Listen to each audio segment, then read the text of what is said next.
All right, good morning, everyone. It's 8:30. I'll call this morning's meeting of the Clay County Board of Commissioners to order for Tuesday, January 28th. Our first item will be the approval of the agenda. Move for approval. Second. We have a motion and a second for approval. Any further discussion? Seeing none, all in favor signify by saying aye. Aye. Opposed, the same. Motion carried. All right, we'll move into citizens to be heard. Do we have any citizens to be heard that's not on the agenda? Nothing, Mr. Chair. All right, I just want to give a welcome to a newly elected commissioner from Becker County. Phil Hansen is here today observing. Welcome. All right, we'll move into the next item, the approval of bills and vouchers. I'll make a motion to approve the bills and vouchers. Second. We have a motion and a second. Any further discussion? Seeing none, all in favor signify by saying aye. Aye. Opposed, the same sign. Motion carried. Approval of minutes from January 14th. Move for approval of the minutes. Second. We have a motion and a second. Any discussion? Seeing none, all in favor signify by saying aye. Aye. Opposed, the same sign. Motion carried. All right, move into item number 2, request to hire juvenile counselor position in the secure unit. Good morning, James. Good morning, Mr. Chair, Commissioners. I'm here today to request permission to rehire an open position that we have in our secure unit. The position is in our 2025 budget and is necessary for quality and safety in the programming. Mr. Chair.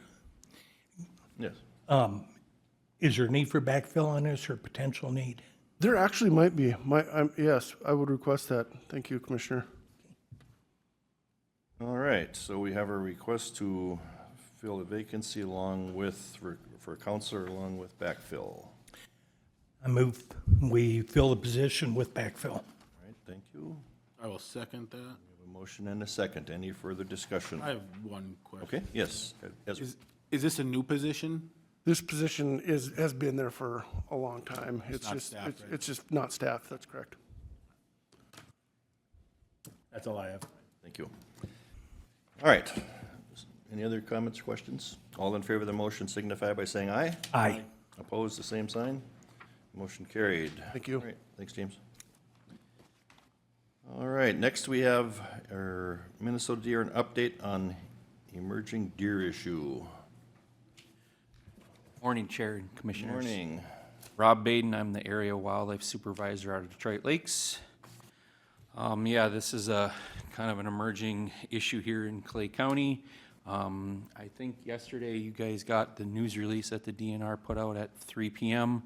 saying that a case positive deer was found by Holly. It's the first case we've had in Clay County to this point. But yeah, so I'm just kind of here to fill you in. I'm guessing CW's been in the news for a lot of years in Minnesota. Closest we have is up there north of Pearly by Climax, 50 some miles away. In the short term, probably not going to do a whole heck of a lot here. You know, right now we're not talking sharpshooters or anything like that. At this time, we'll see some expanding testing efforts this fall, more than likely during the regular firearm season. Try to do a bunch of testing, see if we can see how prevalent this disease is in that area. And the unfortunate part is it's probably in the highest deer density area we have. It's for privacy concerns, we don't reveal like the landowner it was shot on, but it's real close to the state park there. So that core heavy deer area there, Commissioner Bear, in your kind of district. So In the zone I hunt. in the zone you hunt. So yes, unfortunate for sure. Any questions I guess I could answer at this time? Just one. What does the public need to know about this awareness, both potential hazard of consumption and other things? So there's been no cases where this has actually jumped from deer to humans. So I mean, there's a very low risk, of that. CDC does recommend if you do harvest a deer that tests positive, you should not eat that deer, just for safety concerns. But, you know, the big thing is try and see how prevalent it is on the landscape. Can we knock in the shorts? We haven't proven very effective at getting rid of this disease. We've proven effective at delaying how fast it spreads. But, yeah, it's not an easy thing to tackle for sure. More than likely, we're gonna look at probably a feeding prohibition here coming up for the county. That would probably be the first step. You know, anything we can do to limit that nose-to-nose contact with deer, so people artificially feeding deer, hunters, you know, your mineral blocks in the, that's usually the first step. So, but a lot of things to talk about here in the next few months. I have a question for you. Yeah, Commissioner Bear. How long does it take once you take a sample from the deer to send it in? What's the turnaround on that? When the DNR is doing it and sending it to our labs, I mean, it's as little as a week to 10 days. The problem is, like in this case, this was a hunter shot deer that the hunter brought into his local taxidermist, said, hey, yeah, get it tested. Well, taxidermists, we have partner taxidermists doing this for us, but sometimes they hang on to that sample for weeks or months, so we didn't even find out about it until 1st of January or so.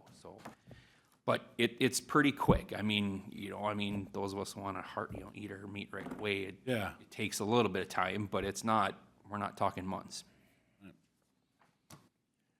Are there any, once a deer is infected with this, are there any obvious signs that are there that people could be watching out for? It varies.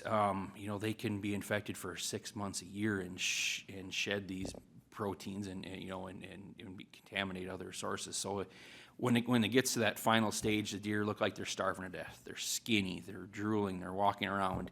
And I guess that would be one comment too, is that the public can, by all means, if they start seeing deer like that, by all means, give us a call. The problem is usually the predators get them before they get to that point, and you don't really see that, end case scenario. The coyotes or something are gonna pick off them sick and wounded individuals. Does that stay just in the deer? I mean, like coyotes or? As far as we know, yes. Coyotes and others can spread the disease, but they aren't susceptible to it like avian influenza or something like that we know of, that it's species barrier stuff. So. No, one more question. Sure, yeah. Do you plan on changing the limit of deer we can shoot in that zone, or? Probably something we will look at to try and increase harvest a little bit, put some pressure on, yes. I get a lot of calls in that area around the state park that we have a very high deer density, and that's true. The problem is it's just not very uniform across the permit area. No, I know. But yes, I think keeping some added pressure this fall would probably be a first step, yes. And is it mandatory to sample once you shoot a deer, or? In the past, typically it's just on that opening weekend of firearm season. We're trying to get the most bang for our buck with staff dollars and stuff like that. But we'll have anybody from the public we can get. We have mail-in kits that we can give out to the public to get their deer tested. So it'll be a PR campaign. I mean, I think most hunters know that it's around the state. It's just not been in their backyard. So I think we'll hopefully we'll have some good response to figure out where this all is. Mm-hmm. And then the state park, I don't know if you guys probably know this, that they're redoing their master plan for the state park. So I've been in contact with Brian there on, what this means going forward. I'm sure it'll be a discussion point there, with the state park. All right, any other questions? Oh, yeah. Appreciate your time. Yeah, thank you. Thank you.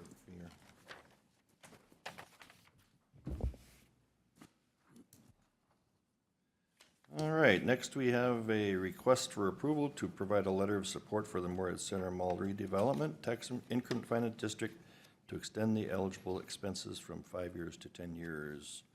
We have Lisa here with us today.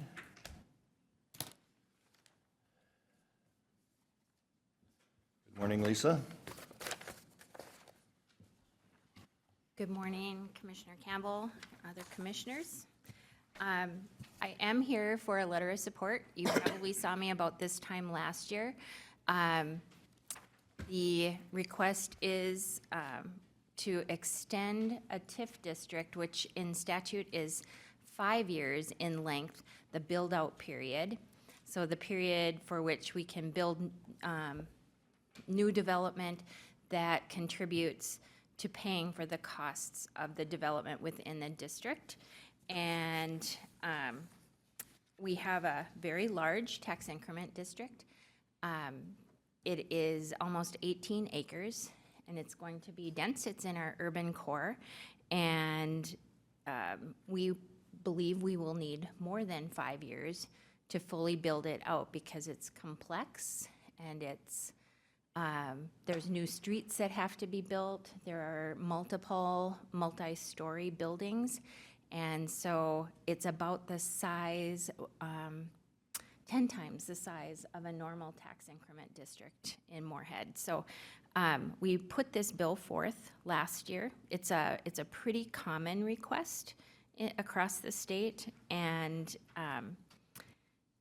and it passed both the tax committees in the House and the Senate.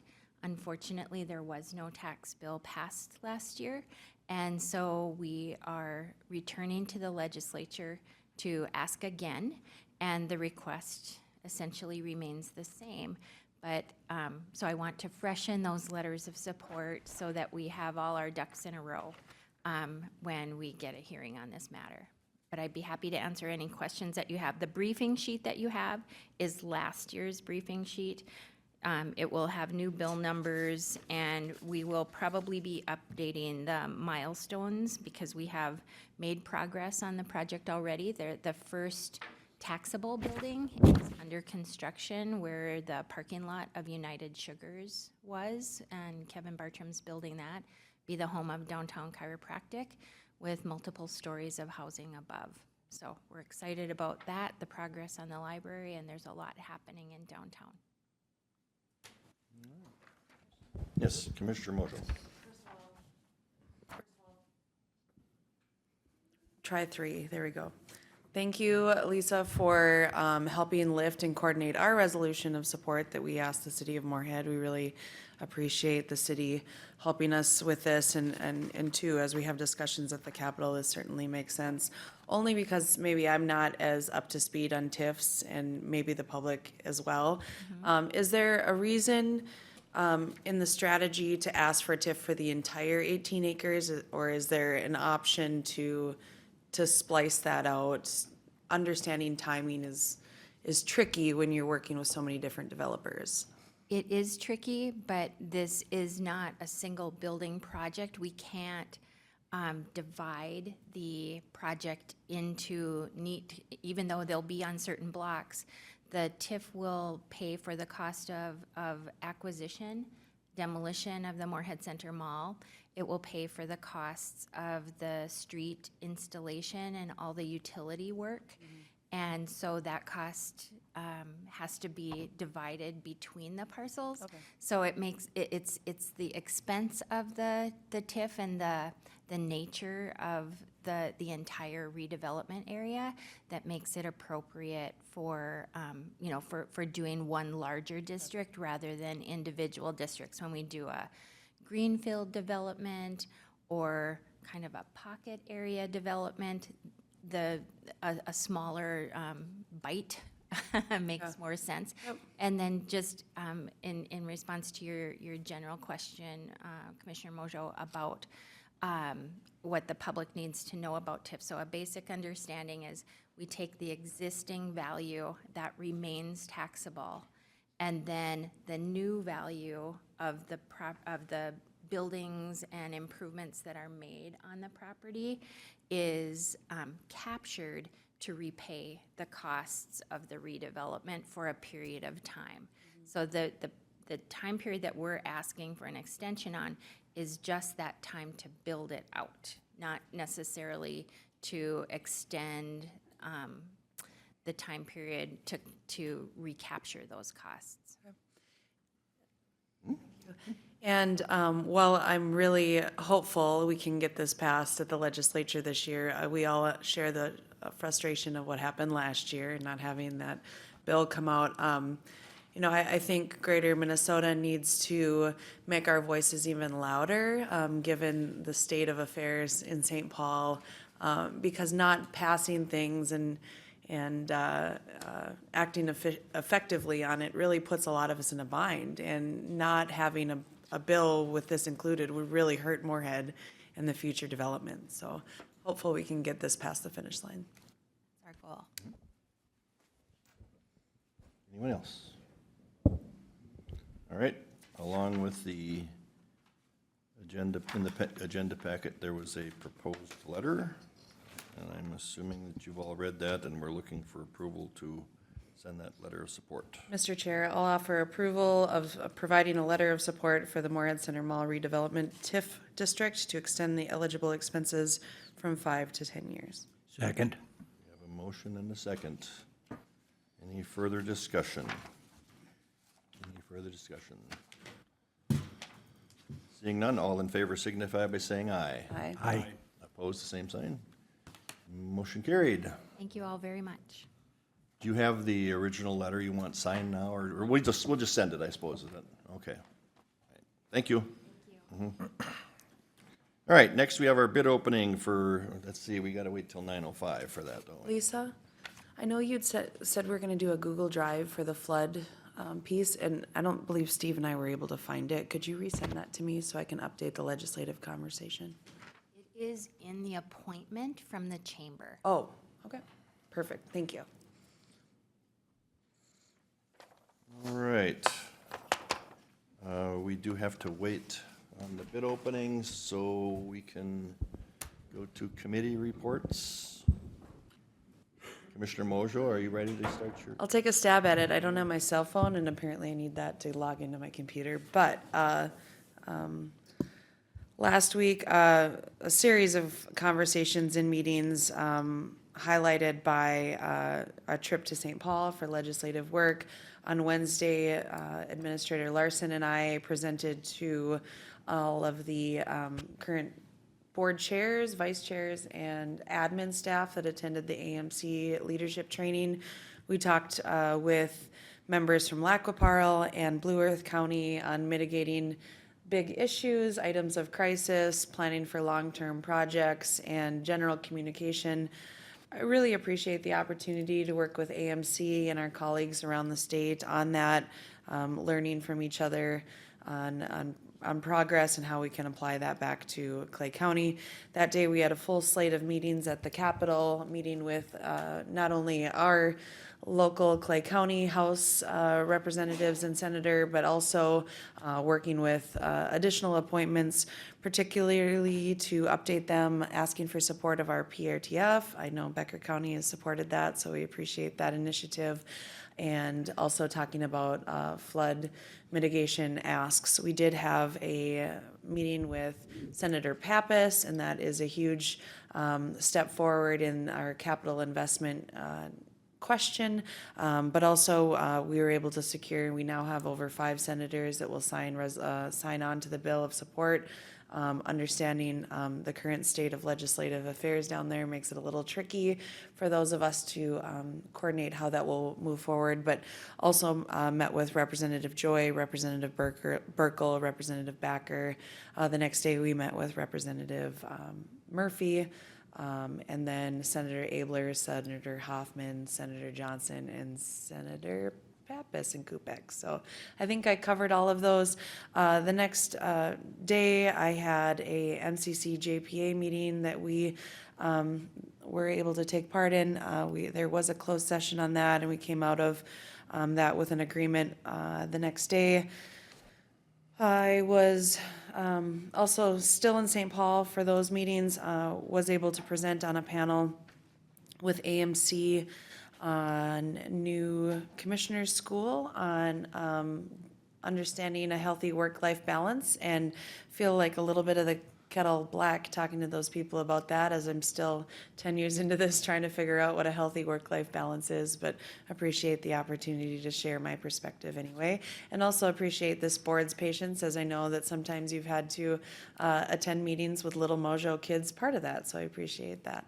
I am also really excited to update you that I've been appointed chair of the AMC Research Committee, and with that, then that serves as an appointment to the AMC Board of Directors. And Friday, we had that meeting. I was really excited to take part of that. Certainly, AMC is trying to figure out how best to mitigate current issues at the Capitol. And from their perspective, AMC and the counties will continue to be available to provide insight and input and information whenever asked. So understanding they might not be official committees or capacities, but it's our perspective that we'll continue to work in that capacity.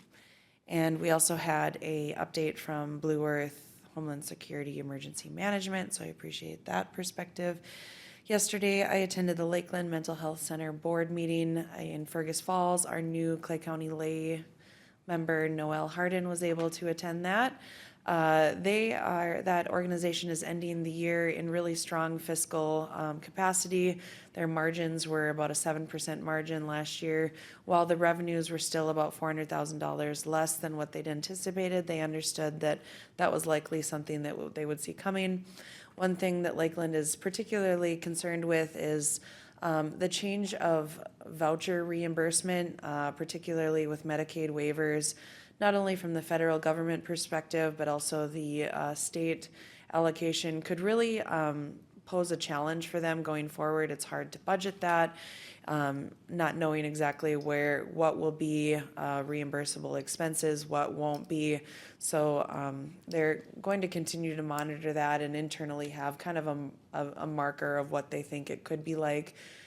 In the past, when there's been issues like that, those things have been financially addressed in August, often with a payment. So obviously that's a challenge for them. But besides the conversation with having several legislative update cover issues, I was not able to attend a flood mitigation meeting with the DNR and the city of Moorhead on Friday, I think it was, and so Commissioner Ebinger was able to tune into that so he can provide an update going forward.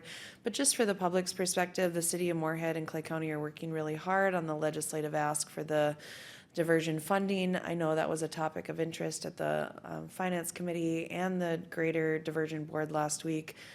It's challenging. The state of Minnesota funding is vastly different than the state of North Dakota. And so it's challenging to relay that message in St. Paul. But I'm excited that Cass County Commissioner Tony Grinberg, Diversion Chair, will also be joining me on February 10th with a member of the Corps and Jason Benson to help bridge that gap of understanding at the Capitol. And then furthermore, the last piece is that the Buffalo Red Watershed District is part of our legislative ask on the flood piece. I had a long conversation with Christine and their engineer there.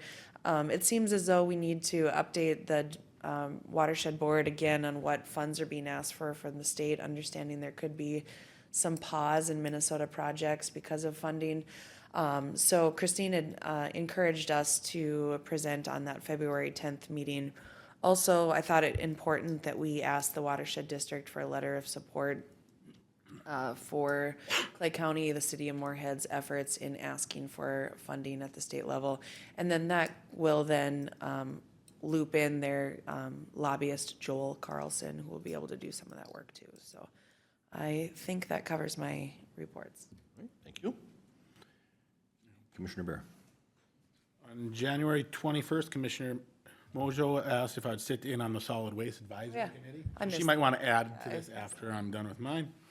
Where we had an update on the doors at the transfer station. All 4 of the doors have been replaced, but we're waiting for long-distance sensors to pick up trucks 60 to 80 feet away, so they would automatically open.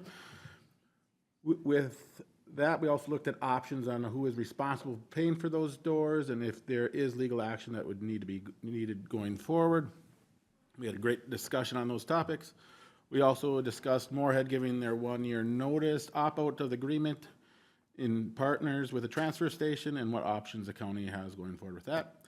Then yesterday, I was at the West Central Regional Water District meeting where we elected officers for the year. We elected the same officers we had previously. We also passed a memorandum of inclusion that will go out to all the cities in Zone 3, where we'll be asking for a financial commitment to be used for planning purposes.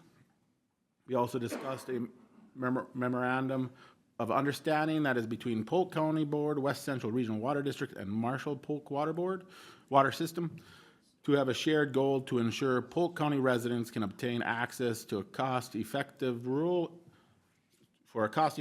and rural water. And on the other subject we talked about was the finances of this group. We are out of money. The $300,000 that all three counties put in so far has been used. And we have not found another funding source through grants yet, so we're still looking. There's an EPA grant out there that we're waiting to be handed out that could be in the next 6 months or longer, but right now we're gonna need some more money if this project wants to move forward. So we might be coming back to our county boards in the future to ask for some more money to keep this project rolling. Stefan Slick with AE2S Engineering thinks that it would take another $400,000 for this water district to be established with the court signing off on it. So just some food for thought there. And then also last week, I had the opportunity to go down to AMC new commissioner training in St. Paul. There were 67 new commissioners there in the state, and we learned about how county government runs. And on the first day, we learned about ethics and open meeting laws. The second day was more about what a county commissioner does and property taxes and budgeting.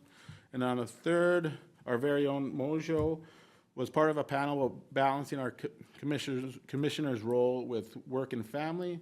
It was very informative. It was a great 3 days of networking and learning. And that is all I have for my committee reports. All right, thank you. Commissioner Ebinger. Thank you.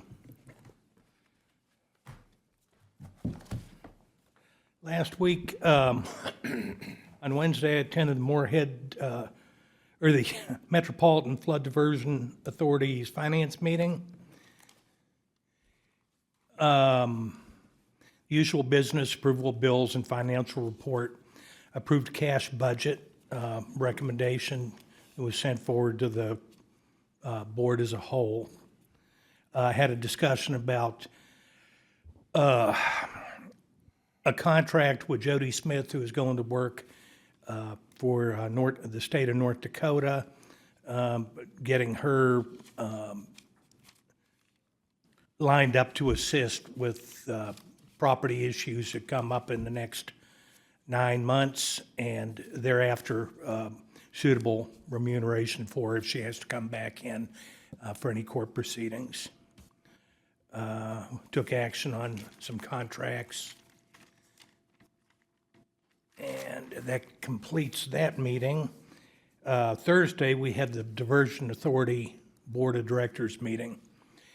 And here it is. We had several actions we took on approving contracts.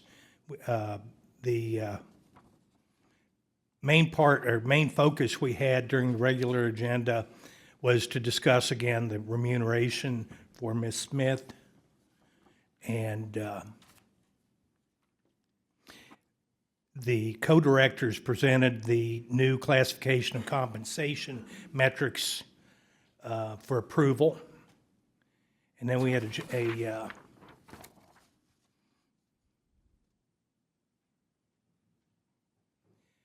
update on the Corps of Engineers projects, and we approved the cash budget for 2025. We then went into a closed session regarding updates to status of ongoing compensation events, claims, and for negotiation updates, particularly in light of the Attorney General finding on the public meeting necessity for the boards that handle those discussions. And that completed that meeting. Later that day, I had the library board meeting.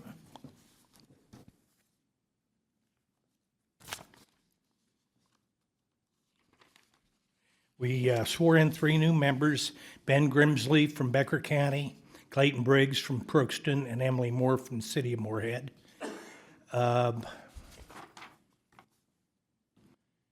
Director's report discussed the progress on the Moorhead Library, Lake Agassiz Regional Library Headquarters Building project. Still waiting for some feedback from the city of Moorhead on what the monthly rent will be. That's going to be necessary for preparation of a budget or for determination of a cost that would we'd be able to budget for, or a facility that would meet our needs. We approved committee board assignments, and that wrapped up when we just had general business issues. And on Friday, as Commissioner Mojo indicated, we had, or I covered a meeting with the several members of the City of Moorhead and 4 members of the DNR, primarily the individual that I spoke to was a new member who I think has oversight on the DNR. They didn't get me into the meeting till after introductions had been made, but Matt Bowman, and then 3 other staff members. Also present was Ms. Baudet and Dr. Zimmerman. We have a lot of funding issues that we want to bring to the state legislature. And the primary focus, I think, that we started the meeting off with was the agreement that Moorhead's $16 million ask would be primary to this. There was some indication from one of the DNR members that potentially smaller requests from the county would be desirable because they in no way have the funding to address the overall cost of these projects. And I did bring in that 3 of the projects that are on the list right now are scheduled to be worked on next year. There was a suggestion that perhaps a smaller ask, if we break our requests in and not treat it as one request, but break it into smaller requests, could possibly be funded. That would lead us to, would we actually turn down a $200,000, even $100,000 funding approval from the state because it would be for us and not for the city of Moorhead? So that's a discussion we'll have to have down the road, but I think it was clear that that's a discussion that has some potential to occur. So we'll keep that in mind. And that completes my report. All right, thank you. Do you want me to talk really briefly on that? Yes, Commissioner Mojo. Thank you, Commissioner, Mr. Chair.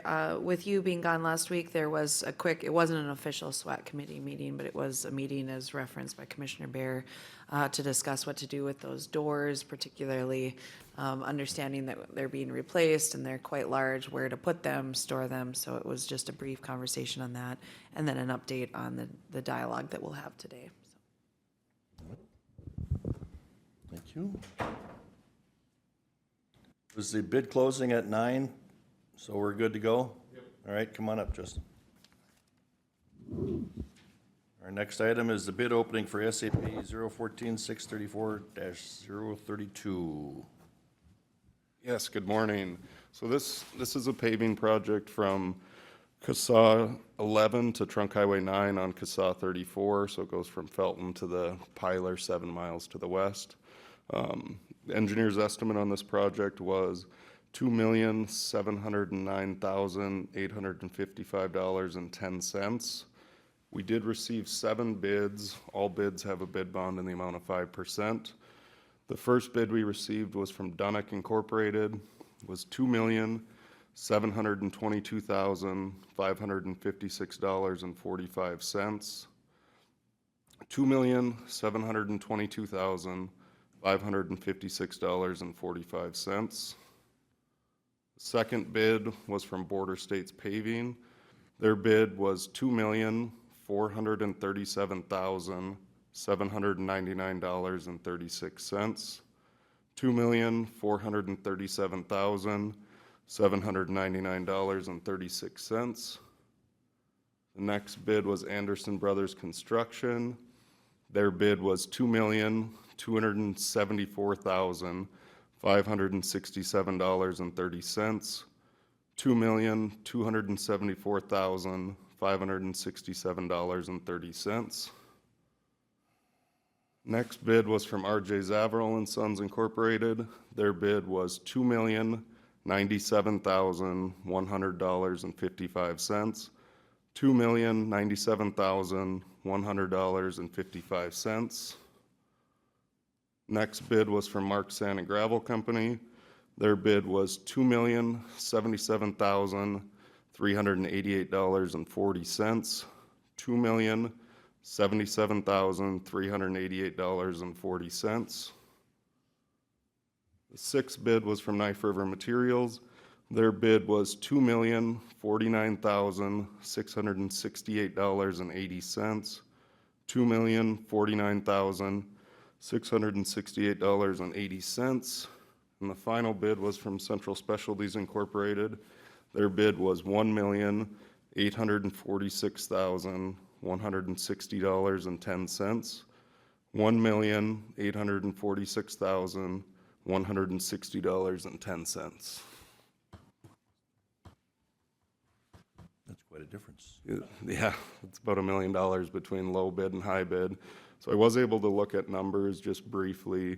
So the mixed price that we got on this, I haven't seen that mixed price since pre-COVID, so it's really good news.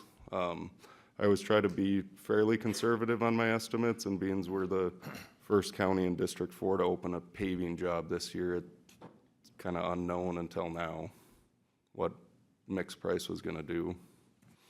Justin, on the 5-year plan, how did we arrange for the payment on this? Which pots of money were we? CASA regular. CASA regular. So And we had committed of our CASA funding, then we had committed $2.7 million. I actually believe it's 3.1. So when I do the 5-year plan estimates, I'm building off an engineer's estimate, and then once I actually design the project, then I'm fine tuning it more and more.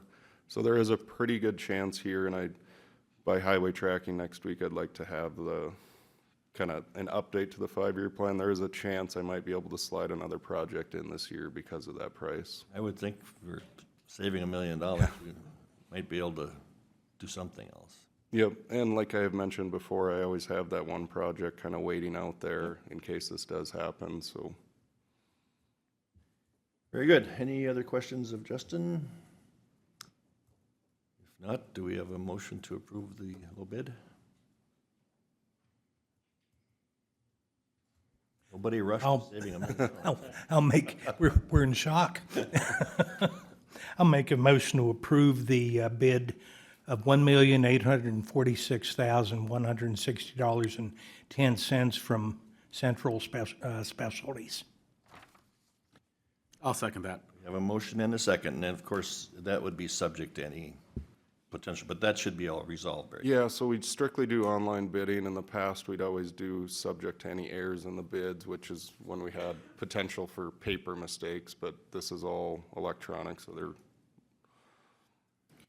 All right, well, we have a motion and a second. Any further discussion? Seeing none, all in favor signify by saying aye. Aye. Opposed, the same sign.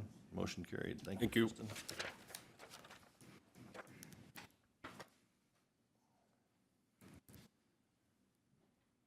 All right, our next, we'll finish our committee reports. I will go next. Of course, I was gone all last week, but the week before, I did want to mention that on the 15th, we did have our PRTF non-secure meeting, and that was basically a final meeting that we were having that was going over the most recent costs. I think you're going to hear more about that today, and I think ultimately we're going to probably be in a position now to for you and for Commissioner Mojo and Commissioner Krabanoff to use in St. Paul. That gives us a little bit more fine-tuned numbers for the project. I think we should hear that today, right, Steve? All right, okay. And then on the 14th, I just wanted to mention that I also attended the EDA quarterly discussion meeting, which I'm sure you probably all reported on last week, so I will not. And then also on the 16th, we had the West Central Regional Juvenile Center quarterly meeting. I'm assuming Commissioner Eberg had given a report on that last Yes. week. Okay. We did have a few new commissioners on that this year, and so we went in a little more detail about the reporting on that. But other than that, that operation continues to be very well run. Yesterday, I attended, excuse me, I want to just make sure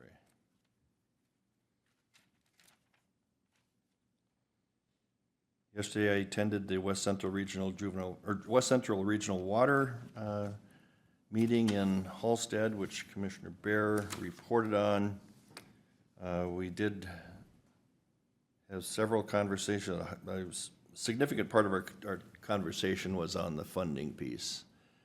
And right now, we're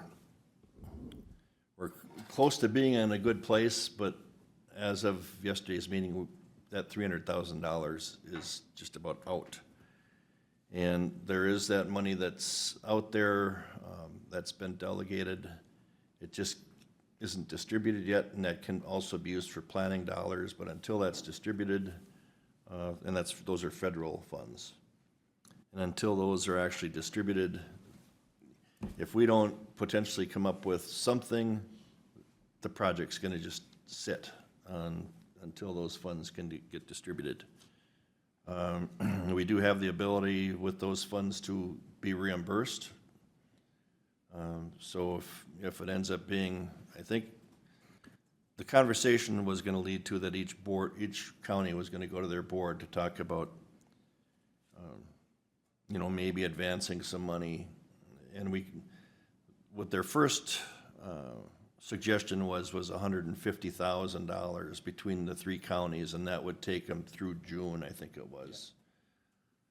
And then the one thing that I mentioned, I don't want to have to keep going back to my county board every so many months saying we ran out of money.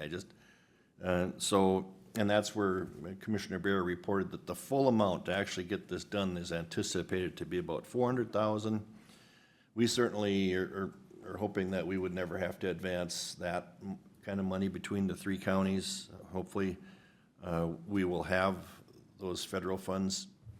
We also had a meeting that Commissioner Bear and I had along with Administrator Larson with West Central Initiative, and they are working on finding some resources for us as well that can be used for planning dollars.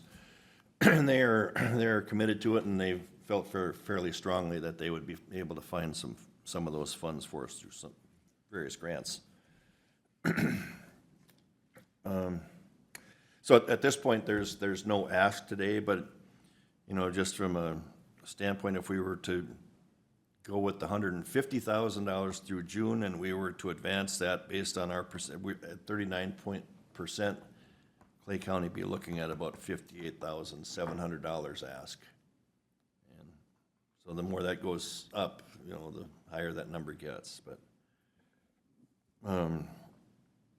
we've had conversations. We had Commissioner Bear and I also had conversation with the folks in Holly. They seem to be very receptive to this and about the future, and they're looking at it as more of a water resource, and maybe to expand their territory to be able to provide some water to some of the rural areas around Clay County, which is a good thing, because we do need the suppliers as well to make sure we have significant water for everyone.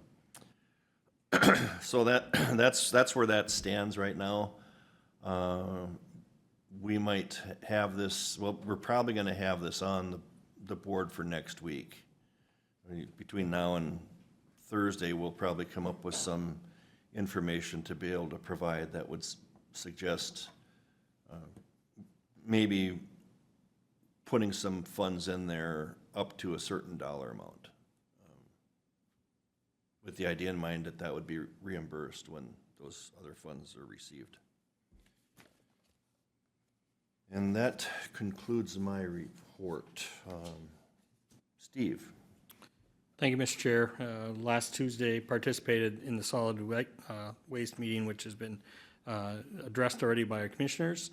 On that afternoon, I participated in a regional administrator web meeting. I talked about the upcoming legislative session, paid family leave, and any union negotiations that are happening in our region.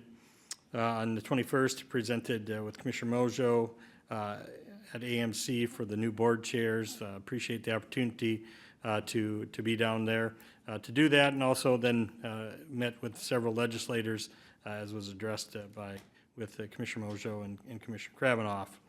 On the 27th, I participated in the West Central Regional Water District Board, which has been covered by both of our commissioners, the committee of portfolios. Yesterday, I met with Sheriff Empting on a series of issues within the Sheriff's Department and Correctional Facility.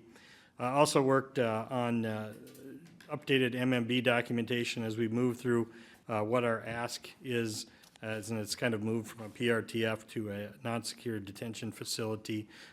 So it is the request from legislature and from the MMB documents, and so I'll be moving to work through that to try to get that in by the end of the week. Yesterday, we had a meet and greet. Jesse Armstrong has started in our HR coordinator benefits with the transitions that have been happening in the HR department. And so that was good to have her on board starting. And so she's working with Anna to get up to speed with Clay County. Just to follow up maybe a little bit on Commissioner Mojo, she did report that she's been appointed to the AMC research. My understanding is that AMC covers mileage and per diem for that, but I still think it would be important that from the board's perspective that there's a motion to approve that so we can add that to the committee assignment. I'd make that motion. Second. You have a motion and a second. Is that like an ad hoc member of the full? Because I guess I haven't heard of. I support it. I'm just because you said you become part of the board of directors. Correct. So, one thing, there's a technology working group, there's the research group, there's, extension. I mean, it's just part of it, similar to like the policy chairs. The policy chairs all get appointed to the AMC board, and technically, because I'm vice chair of Environment and Natural Resources, I'm already kind of an alternate for the main board, but President Slavic appointed me as the chair of the research committee. That I think in Jill Surmeyer's absence, they haven't met here for a month, but when Jill was there, when items of mutual interest started to bubble up, they would put that group on it to maybe research specifically for the entire. Okay. All right, any other comments, questions? All in favor signify by saying aye. Aye. Aye. Opposed, the same. Motion carried. All right. Just two other quick things. As you guys are certainly aware through the budget process, the board was asked this year to consider a combined request for Innovate 28 with the Chamber and Greater Fargo-Moorhead Economic Development. There's also been discussions through this process of concerning to make sure that Minnesota's needs are represented, and so I did receive their request for the $185,000 between the joint request. Normally, I don't bring this before you, but I did want to make sure from the standpoint that this board feels comfortable with making that payment. Mr. Chair. Yes. Thank you, Mr. Chair. Well, one, I just historically, when those typically come in, is this the time of year that we typically get that bill? Generally, in the past, we've received them later in the year. Okay. Just my soapbox maybe. I have raised several concerns about the visibility of Minnesota getting any benefits from that group. And while I certainly appreciate the partnership, and we hoed and hummed about this during the budget cycle, I'm a little concerned as to why the bill is coming so much earlier. And to that, I just really struggle with our cost per wear if I go back to my 4-H days of what we're investing and what we're getting. I personally would like to see us hold that payment for a while, or maybe send a portion of that payment. Again, because I've attended enough of those events put on by that organization, and they continue to say, live in Fargo or work in Fargo, and any media that came out of it basically showed off Phil's County. Basically, you jump over Clay County, and the only Minnesota benefit is the Lakes Country, which we all can agree that's great. But when you're paying into an organization, you like to see something fruitful that benefits this side of the river.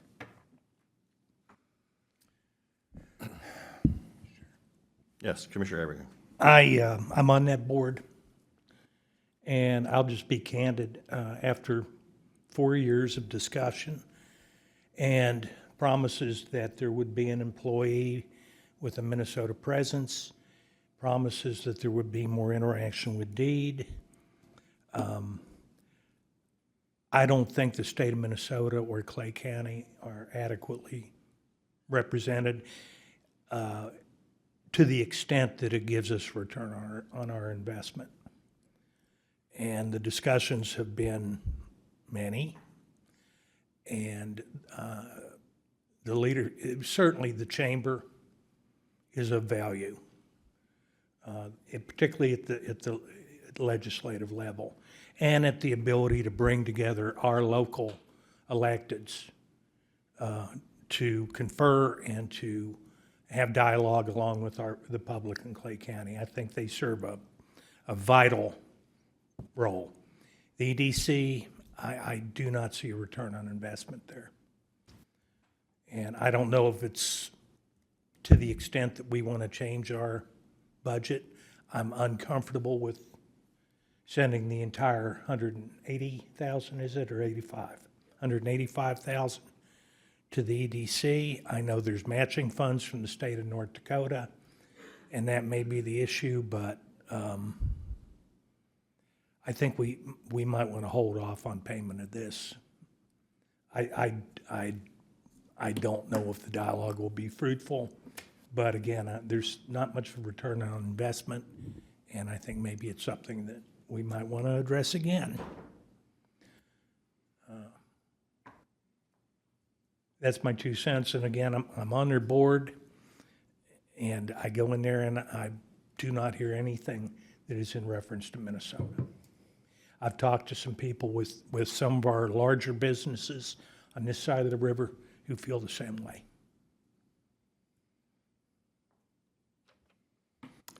Going back to the presentation that was presented and the presentation was done by the chamber, Shannon Full, and it was the chamber's request that this year that we do this joint dollar amount to one entity for that purpose. The things that we're talking about today are things we knew then. And, I think we put a lot of faith in the chamber, because the chamber has been very helpful for us in all of our issues that we're doing. Commissioner Mojo knows that well, serving on the legislative group that's there. And so, so we basically did that $180-some thousand, knowing full well of what's been discussed today in terms of the EDC. I think if we want to hold off on the payment for a while, I think that's fine. We made a commitment, I think, probably more so at the voice of the chamber for this than we did through the EDC. So I don't know what new things have come up where we wouldn't make the payment that we didn't know, in September and again in December when we finalized our budget, that we know now in January. You know, I still think we need to have an investment into what the chamber does. And so how we work that out, it was on us that, based on the chamber's recommendation, that there used to be a separate payment to the EDC and a separate payment to the chamber. The chamber is the one that came to us and said, combine those this year for us so that they can implement whatever it is that they're doing. What do they call that? Innovate 28. Innovate 28, yeah. So, you know, and my support of that was based on the chamber's request and suggestion of what we should do, so. But I mean, if you want to delay payment, our budget doesn't say it has to be paid by a certain period of time, it's in there, so. If we just want to give direction to Steve to tell our auditor to hold off on payment, I don't know why we're holding off, other than the fact that, you know, we normally pay it in the fall. So, it's a choice you guys can make.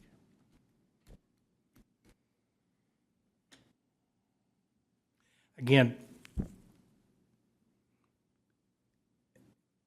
as Commissioner Mojo observed also, it's pretty tone deaf at the EDC right now. I don't see that getting better, but we do have a commitment. The chamber has been a great partnership. I think the desire to send this to the EDC is a result of matching funds available through Cass County or from the state of North Dakota via Cass County. And I don't have a problem with us completing it this year, but this is going to take a long discussion next year. And it's going to have to bring them to the table, and not with the thought of improvement, because since I got elected 4 years ago, I've had some promises that things will get better and that there'll be more representation, more return on investment. That has not occurred. They just had a 360 evaluation of the EDC from a third-party vendor, and I expressed my concerns once again to them. This may be something we want to visit next year. I mean, I guarantee you, in next year's budget. And a contribution to EDC may be appropriate at some future time. There may be a reason to be part of that partnership. But right now, we're one of their major contributors, and we do not get a return on that investment. And with the entire amount going to the EDC, where the lion's share should have gone to the chamber, that's even more frustrating. But that's how the chamber wanted it, as Commissioner Campbell indicated. So, you know, I suppose we can delay it and pay it when we normally pay it, but we could also, and I'll be happy to be part of those conversations, have yet again another conversation with the EDC leadership, with Joe, and see if there's something, at least let him once again hear our concerns and see if he has any feedback for us. And I'll be happy to be part of that, or even arrange it, Steve. I have one comment. Great. Commissioner Bear. Maybe we should invite the EDC and the chamber to come and give us an update on Innovate 28 and see how those dollars are going to be spent, or what dollars they have been spending before we pay that bill, just so we all know what they're doing. Well, I think that's okay on behalf of Commissioner, you weren't part of the presentation that was done during the budget cycle when they were here talking about Innovate 28 and Mr. Chair. yes. Thank you. Commissioner Mojo. You know, I certainly appreciate the conversation. I think while it may not be anything new, the reality is there is nothing new that says in the time since they've come here, they've done meaningful work to elevate the Minnesota presence. I will say the chamber does phenomenal work. They're facilitating vital discussions weekly with Clay County on legislative asks. You know, I certainly would be okay sending half of the amount now if they do have funds in planning for any matching or legislative days coming up. I know we have the Moorhead Area Day. You know, that could be something. And then, you know, in communication to Joe, say the Clay County Board still has heartburn. We have a new member that would need an update. You know, that's maybe the best way to a resolution maybe, or understanding that North Dakota and Minnesota is apples to oranges. I am vastly aware of that. It's not anything new to us, but I think there are vital components to each state and community. And maybe that's a good approach to it. I just want to remind us, you know, for the outside agencies that go through the budgeting process, they all get their commitment from us in the budget process when we approve the final budget. They're told they're going to have this money, and they make their plans based on that. And that's exactly what the EDC and the chamber is doing. And we made a commitment, and I have a hard time with us not honoring that commitment that was made. But having said that, you know, going through and paying half now and half later, and getting exactly what Commissioner Bear has maybe suggested, an update as to what's going on with Innovate 28, and get him more in line with it, I think that would be appropriate. But at this point, if there was a suggestion that we don't pay it, I would not support that. I would have a problem with that as well. It's the county's credibility. And it's in fairness, it's the operating budgets of two organizations that one does great work for all of us, and the other does great work for the state of North Dakota. So, you know, I think we need to maintain our integrity on that. But at the same time, I think we need to be aware of the issues, and we need to make them aware. But I think Commissioner Bear is entitled to an update from them. Yeah, Commissioner Mojo. Mr. Chair, if I might offer direction to our administrator to send half of the payment that's been requested now and just hold that second allocation until a later date. Is that a motion? Yes. Okay, we have a motion? Second. You have a motion and a second. Any further discussion? If you would, and instead of dropping this all in Steve's lap, since we have portfolios, if one of you would let Shannon know that we probably need an update, I will call Joe and let him know, and they can get together and get with Steve and find a time, if that's agreeable. Just based on your motion, Commissioner Mojo, we're talking about doing half now and I'm assuming half later. Yeah, and that was in my motion. Okay, so what if they say, well, when is that? If they have financial commitments of their own, they maybe want to know when the funds would be coming, or are we good with setting is a September timeframe? They're used to getting it later in the year, correct? Generally, we've, received it in the late summer, early fall. And then other organizations, I mean, get it split as well from the outside agencies. Yeah. The only other concern that I have with that is, and Commissioner Ebinger touched on, or maybe it was Commissioner Mojo, is that $185,000 might be part of some matching money that they get out of the state of North Dakota. And is there a deadline on what needs to be received to get those matching dollars?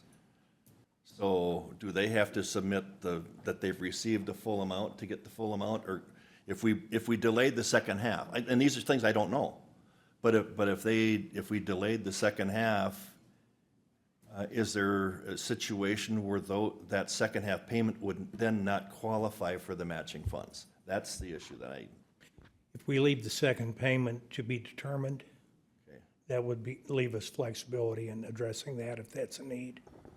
All right. Okay, well, we do have a motion and a second. Steve, I guess I would like to see maybe just reach out to Shannon and maybe find out if there is a time period on those matching funds when they have to be received, and then we can incorporate that second payment later, but. All right, any other discussion on the motion?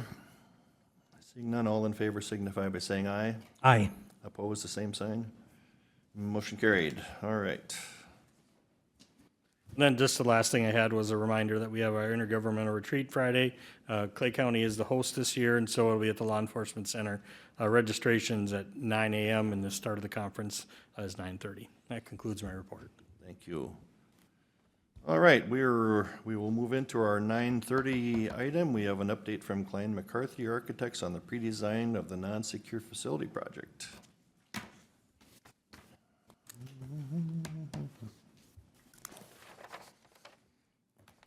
We have Ryan here today.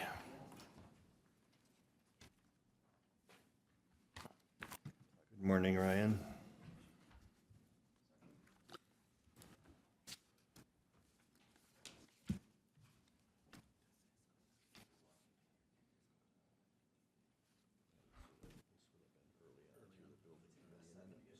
Do you want to take a couple, Yeah. can we take a couple minute break? Yeah, sure, yeah, let's take 5 minutes. Thanks. I will call Joe.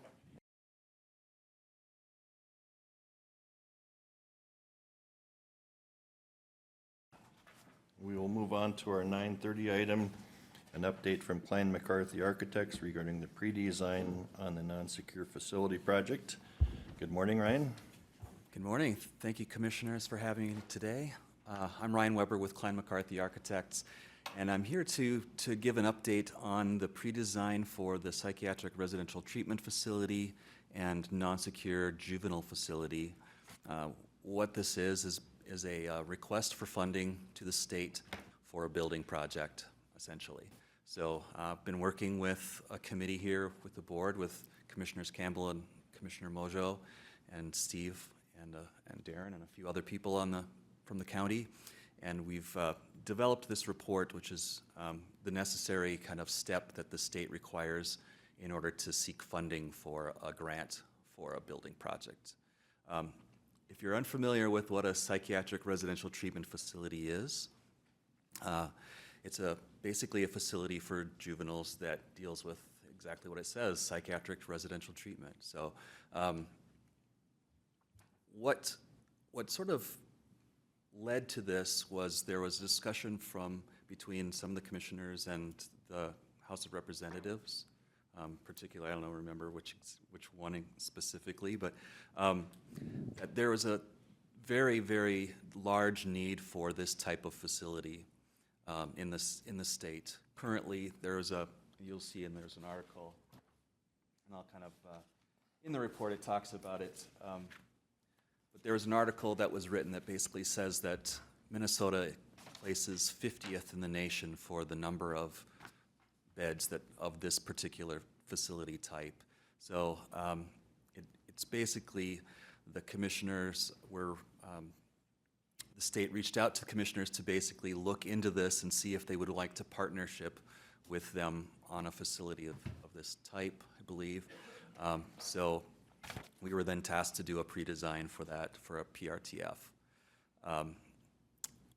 In the process of that, we put together a program. We put together some floor plans, developed the types of spaces that were needed, developed the relationships of spaces, and looked at both a new facility for that as well as some remodeling. And so we looked at the Human Services building as a potential spot at one time. We looked at a new building off-site, and the conclusion was made, kind of through discovery, that the current juvenile center, first floor, which currently houses the non-secure juvenile program, was perfect for a PRTF. It had the correct character, had the durability, all the characteristics, and met the program very, very well as it existed. Whereas some of the other facilities that we looked at for the health, like the Health and Human Services building, for example, didn't have those characteristics and would have needed substantial work in order to meet the program. And then the cost of a new facility of this particular type would be a more expensive building type because it had to be, you know, masonry, durable, steel construction, which tends to raise the prices of that type of facility.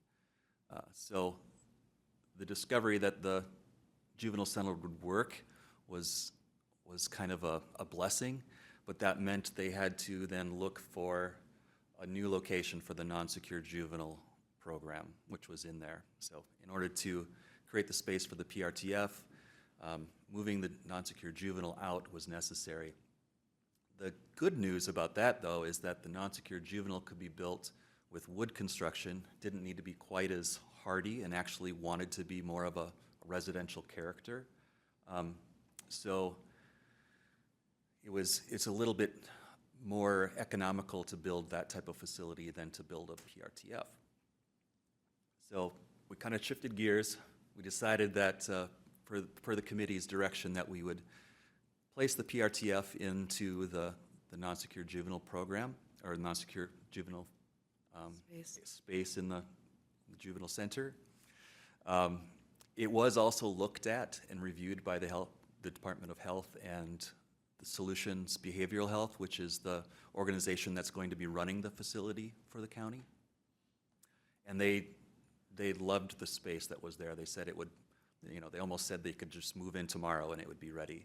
So, you know, obviously it actually needs a little bit of cosmetic work and a couple of little changes to the building, but more or less that facility works. So we shifted gears to a new non-secure juvenile center. And there was a need also expressed that the existing facility was starting to outgrow the space they had. They had moved, for example, they had moved the female transitional living space into the human services building, and that wasn't an ideal location for that. So what we've come up with now is a proposal for a 40-bed non-secure juvenile center located in the northwest corner of the campus, kind of in the parking lot behind the LEC. And it's going to be about a 32,800 square foot facility. Like I said, with 40 beds. Currently, I think there's 32, but so it is growing a little bit in order to provide some extra space for those facilities. And so here we are today. We've kind of worked through the plans. We've developed the program now for this other facility, with the hopes that that the county can actually serve a bunch of different needs that they have. Not only for the potential for the very desirable PRTF program, but also expanding and being able to grow their non-secure juvenile center as well, and actually bring in some programs, some other programs like a qualified residential treatment program as well, back to the facility that they had lost because of changes in rules. So I'm basically here today to say we're about 98% done with this report. There's a couple of little things I want the committee to take a look at. We did do some adjusting over the weekend, even between now and then, on some of the financing numbers, just to making sure everything lined up and was accurate. The state wants to make sure that this line here matches that line there. So we kind of went through and just did one big pass through it again, the report, and made some last minute changes. So I will present to you guys a new version of that. I don't know if there's really any action item for you today on this, but just wanted to let the commissioners who hadn't been able to see this an opportunity to see what's been going on behind the scenes, and present to you this building. So would you like me to walk through the plans? Sure, yeah, please do.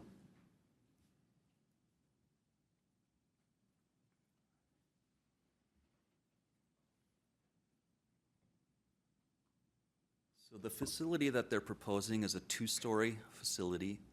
It's got about 20,000 square feet on the first level and the rest of the space, 12,000 something on the second level. It consists of 5 housing pods of 8 beds each. There are 3 on the first level, so there's 4 on the first level. There's one pod of 8 on this side, one pod of 8 on this side, and then for some specific needs programs, there's 2 pods of 4 on the bottom. And then there's support spaces in the middle, mechanical.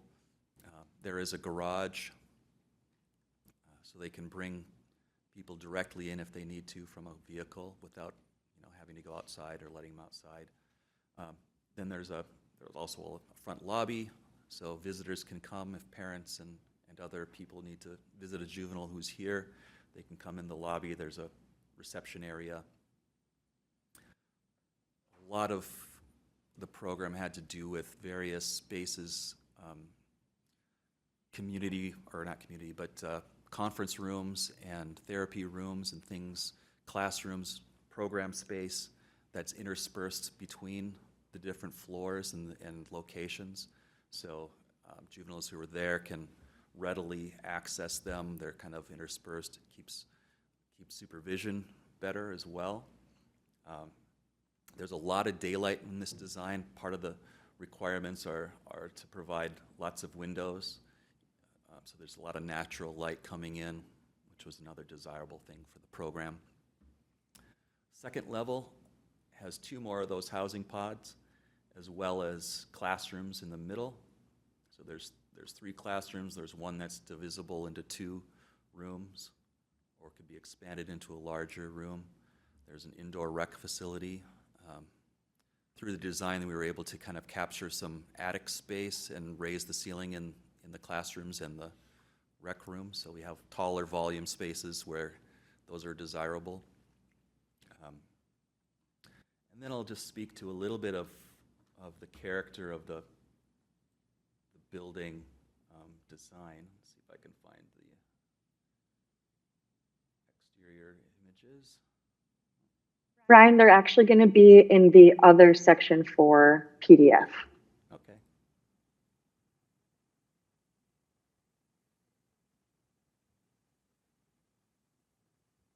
Yep, that one. There we go.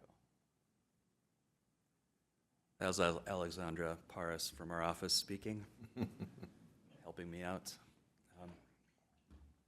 So what we were asked to do by the committee was they didn't want to see this as an institution and have the character of an institution. They really wanted it to feel like a residence. So you'll see here in these images, we've incorporated traditional gabled roofs, sloped roofs, residential type of materials on the exterior with siding, some stone to dress it up, and then some characteristics that are more residential. So as I kind of walk around the building, this is kind of the view from the northwest. So this is sort of facing the street along, I should have shown is there a site plan in here? That's probably on another sheet. Let me go there first. Yep, if you go down a little bit more, they're in Oh, there. it is on there, okay. Give you an idea of where it's located first. So you can kind of see on the site, we're taking up the parking lot that's just west of the LEC and developing that. So there's a front on 9th Street and then another front on 9th Avenue. The front entry is kind of off of 9th Avenue on the county property with parking around the side on the east. This is some of this is existing parking, so it shows up more as new, but it is existing already.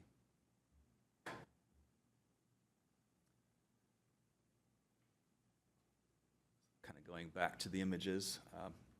So the front has sort of a overhanging porch feature, which is a more inviting sort of residential kind of look to it.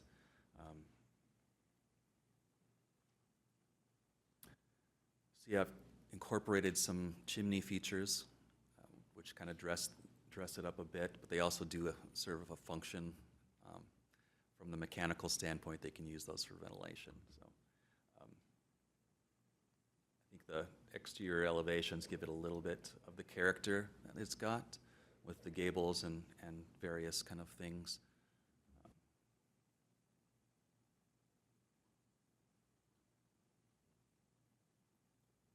Part of the goal was to mass it down as well to more of a residential feel. So on the side of the building that faces the street, there is a one-story portion. There are a couple of one-story portions on the ends to kind of bring it down even further in scale to more of a traditional residential size, I guess, a single family.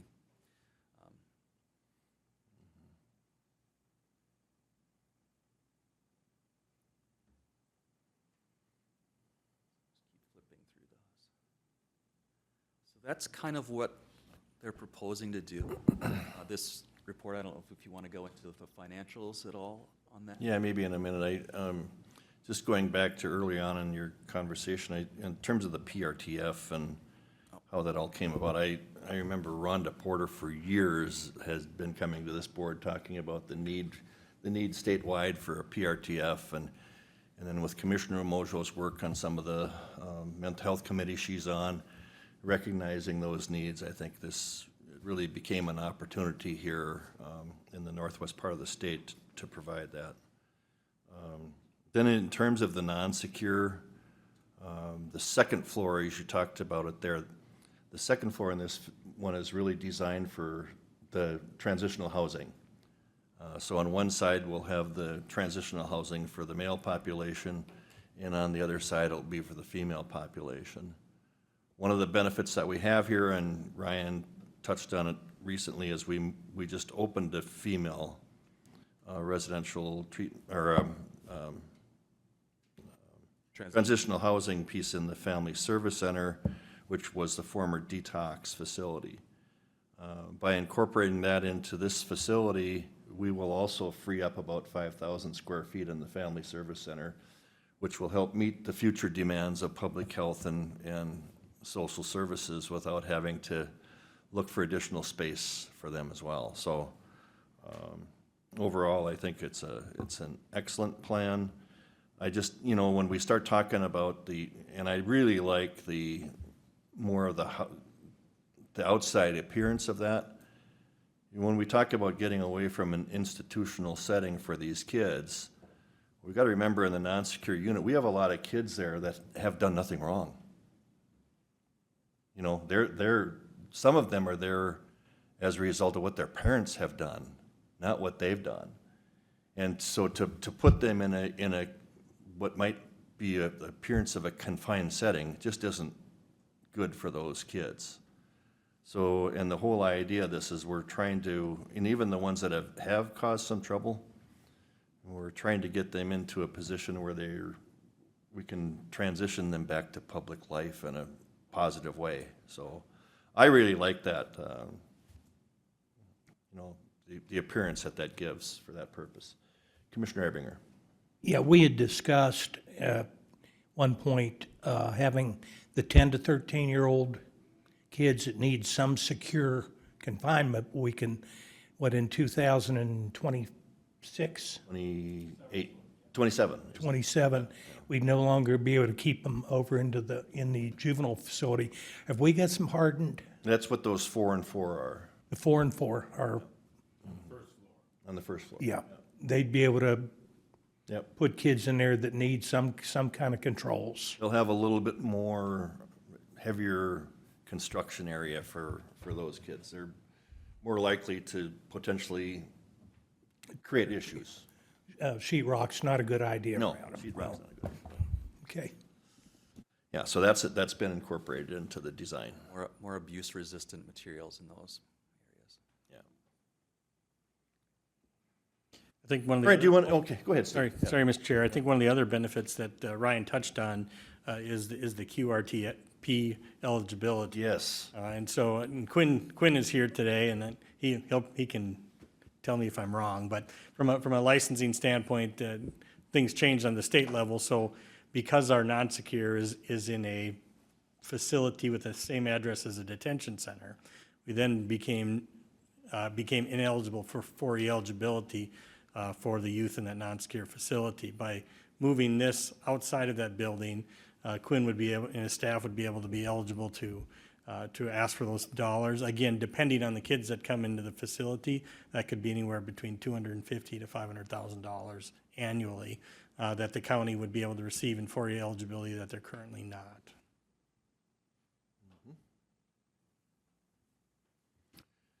All right, do you want to move into a little bit the financial side then? I think there's an interest here, and I know we have some commissioners going to St. Paul. It would be good to provide them with that information. I'll skip to the cost estimate page here.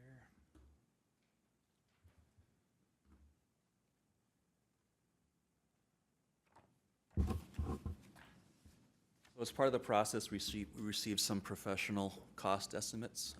We actually got a couple from couple different companies, and for this report, we're using the Gertz Construction Services estimate. There are estimates for both facilities, both the remodel of the PRTF space as well as the new proposed non-secure juvenile center facility. The asking price that the commission, sorry. Yeah, can you, If you look at the very back, last two pages.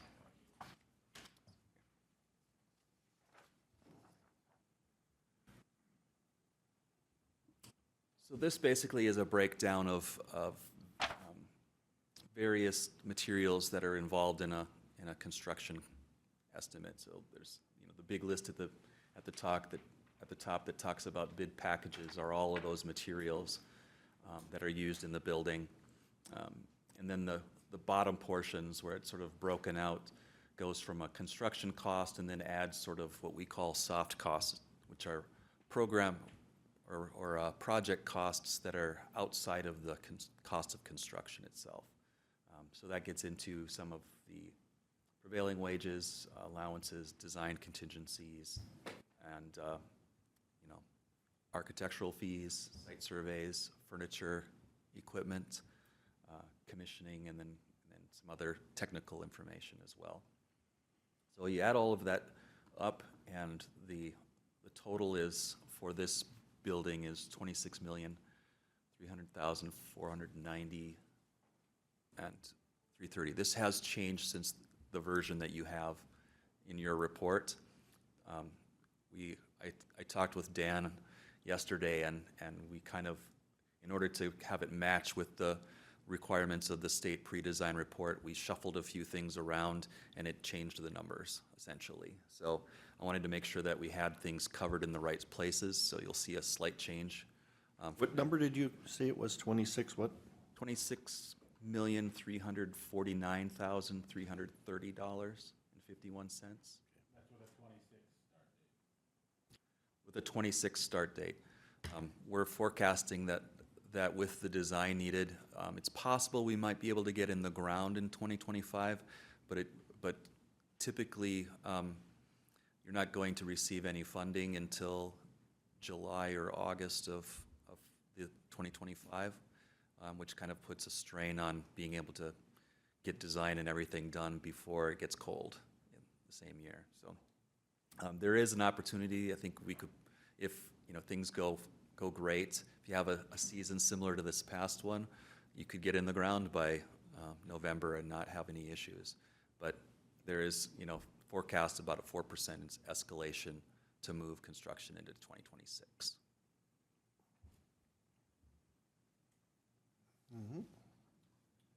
And actually, I think the commission or the committee recommends that as part of the report, you ask for the full amount with escalation included. So the asking price that the committee is recommending is the $26,349,330. Yes, Commissioner Bear. That number does not include changing over to the PRTF. Correct. So kind of as a way, and I'll let the commissioners speak to this as well, it's a joint venture between the county and the state, and as part of that, the county is willing to, they've found some other funding sources, solutions. Behavioral health also has a grant, I believe, for some of the funding of the remodel of that facility, as well as just county investment in operational costs of things, the land donation or the site here that you know, there's a cost to that attributed. So the county is a partner in this, and by showing the state that the county is a partner, they're more likely to fund the project. Yeah, there's another, Commissioner Brett, there's another component to that too, and that, you know, currently, non-secure still has a financial commitment on the outstanding bonds that are in that facility. And through our discussions with Solutions, we're gonna be able to absorb that through a contract with them. So, so there's no need to ask for, I think that's what, $2.5, $3 million, Steve, or $3 million that originally we thought we might have to include that in our ask at the state level, but because we're able to do that outside of that as that partnership with Solutions, and the same with that roughly $500,000, and that will be done with separate grants that Solutions is already working on, and maybe they've already received a grant. I don't know. There is grant money available specifically for PRTFs as well that they're able to seek, and have been promised either they received one. They've received $1 million from DHS. Yeah, and they've already got that grant. That's correct.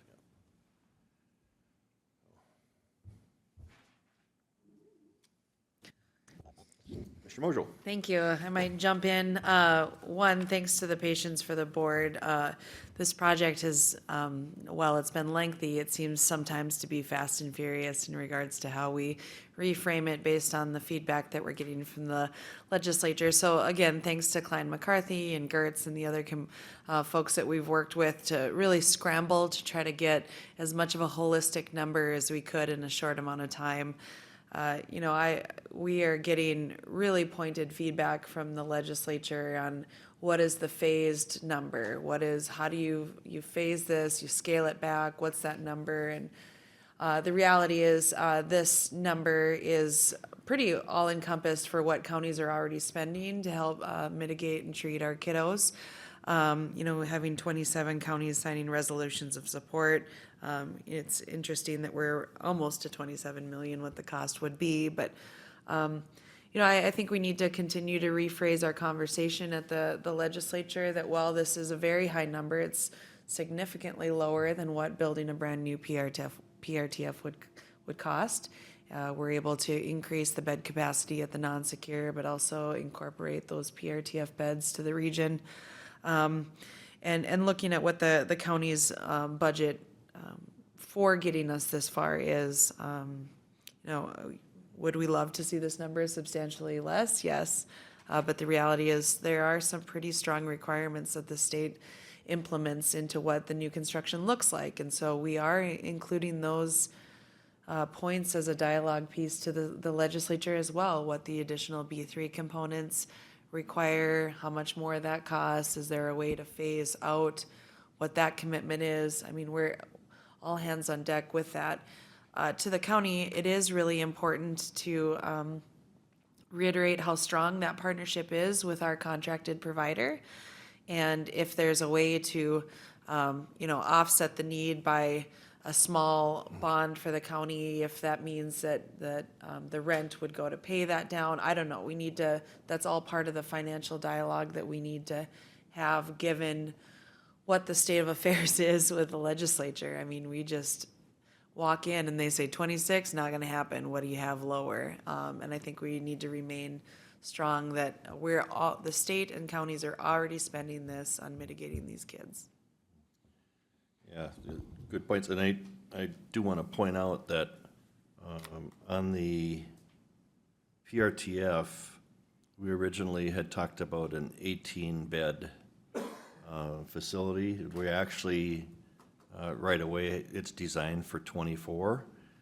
And based on the Department of Health, when they came here or was Quinn's department, when they came here, they said, would there be any interest in providing any secure beds? There are no secure beds in the state of Minnesota. And so they asked about the potential for having a pod, so to speak. And so we've got this designed to have 6 beds being secure. So we made some modifications.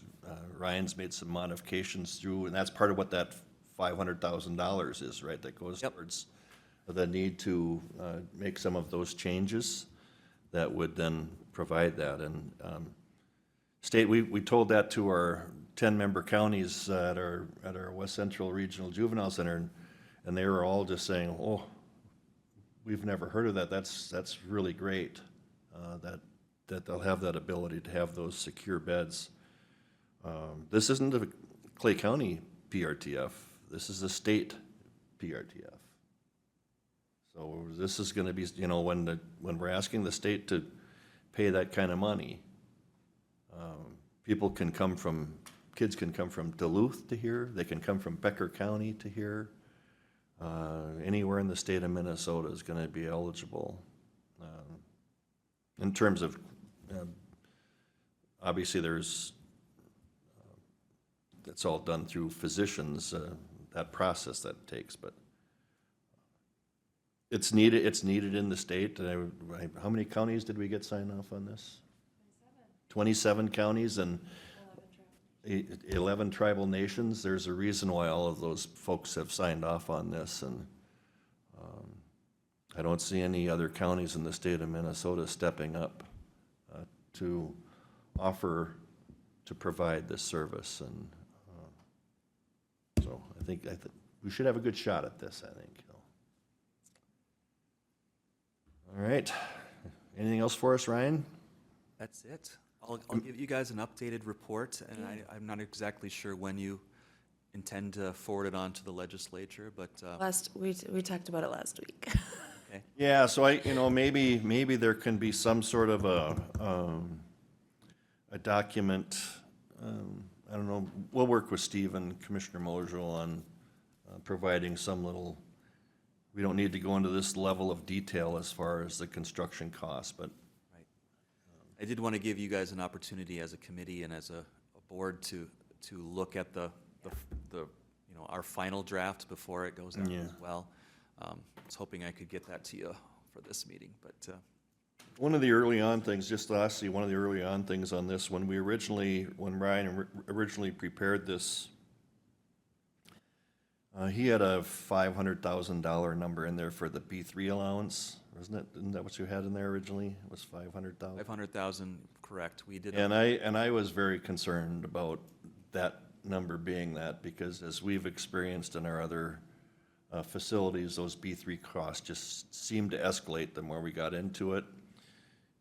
So that, if you notice on there now, that B3 number is $1 million as opposed to 500,000. So hopefully that'll help make sure we have a little bit of cushion there. Yeah, some of the B3 stuff ends up sneaking up on us later. And Well, we know for sure that so basically the B3 is largely based on the energy code and the 2030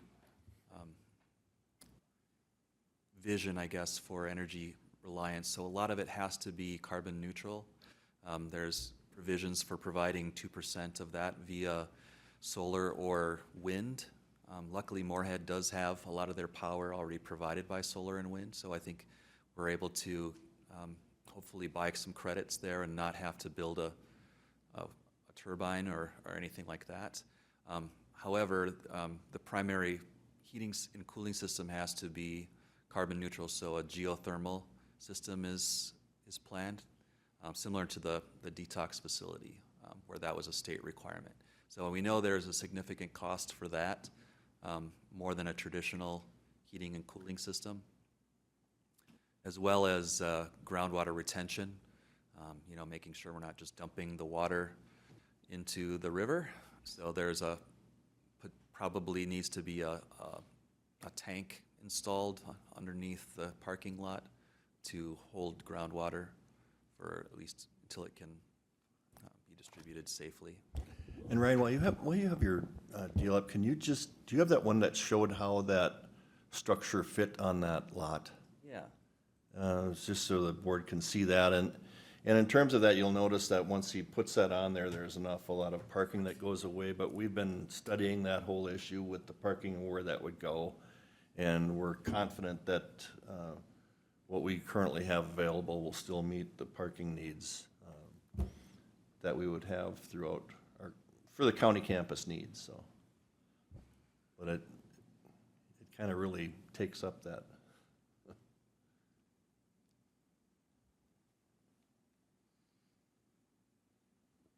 So one question, Chair. B3 would cover the geothermal, right? The geothermal isn't in the bid, the B3 It is covers that. Well, there's it's a bit of gray areas with the solar and the tank. We're not really sure the specifics of that yet because it's very early. But there is, I mean, the reason for the $1 million, even though we are including some mechanical costs and things like that for a similar type facility, we just want to make sure that we are covered for that.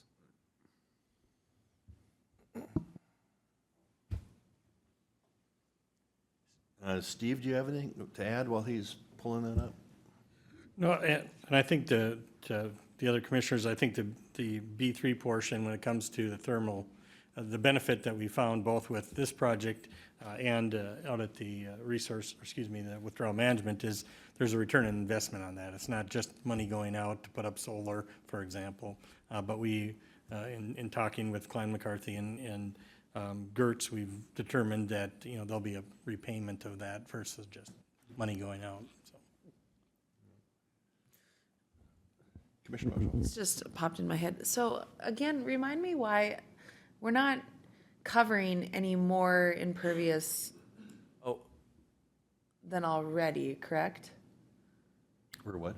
Well, we're not, we're not creating more impervious, you're not creating any more parking lot, if anything. right, so why would then we need a groundwater containment well if we're not? That's, I don't know if I can answer your question. I think it's a B3 requirement for retaining water on site, which is different than what you currently probably have for the parking lot. Okay, So there might be, this seems odd. yeah, I mean, Sorry, that was maybe more of a, well, we did address it a little bit. I mean, we can certainly look at, I mean, if we get into the details, if this thing goes forward, we can look at, maybe there's some variances that we can explore, but, okay. Do you not have that one where you can flop that design of the structure onto the lot? It's So- right there. Oh, is that the building there? No, it doesn't show the building. very gray, sorry. Oh, there it is, okay. Yeah. Okay. Yeah, Too many shades of gray on that. yeah, all right. Um, Okay, Quinn, do you have anything you want to add to this conversation? If you do, you better grab a mic. I know you've been, on behalf of social services in the state, sitting in on all the committee meetings and. Yeah, I mean, you did speak to it, and Steve spoke to it a little bit already, but to reiterate the benefit of the QRTP, I mean, Josh and James are working really hard to make sure that if this goes through, the new non-secure would qualify as the QRTP, and being able to recapture that lost revenue from the legislative change would have wonderful implications for social services budget, like Steve said, $250,000 to $500,000 a year, depending on the eligibility of the children. As somebody that came into this project, like you said, Rhonda started it, and so kind of learning from the ground up, I find it fascinating that even initially the standalone PRTF at a 12, maybe 18-bed facility had a very similar price tag. So to see the price tag with a new building and have twice the capacity of beds at a PRTF was fascinating for me to learn in how, when a project is managed well and designed really well, thinking through all of the potential outcomes, how we can get twice as what we initially were hoping to get for the same cost. So that was one of my big takeaways from being a part of this project. All right. All right, I think that kind of wraps up that. Thank you, Ryan. All right, thank you. All right, Steve, you gave your report. Darren, you got anything? Very briefly, we're started the implementation for our onboarding and recruiting module.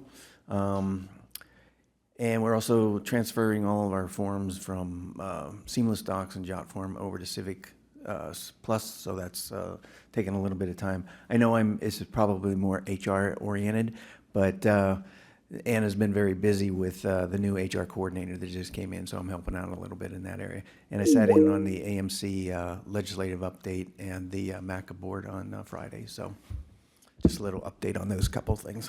Thank you. Ryan? No. All right. Jackie? All right. That's a wrap. We're adjourned.